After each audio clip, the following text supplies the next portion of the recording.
สีจังสีมันก็ตรงไปยังสีไปจังสีมีอื่นเขาอยู่แล้วคนได้มากข้าวน้ำมันสิเวลาเขาทอดนี่ยังแบบนี้ธรรมดาแหละที่ว่าเขาล่างทุกอาทิตย์อยู่แล้วแต่ว่ามันหลาย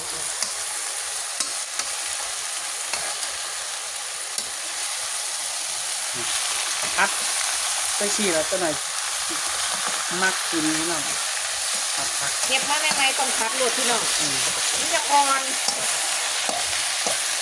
ใส่น้ำมันหอยใส่กระเทียมใส่บักพริกซ้ำนี่นะพี่น้องแซ่บ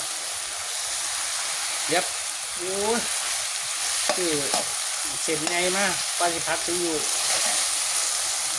มื้อนี้ก็เห็นเขาปุ่นก็บ่ได้ลืม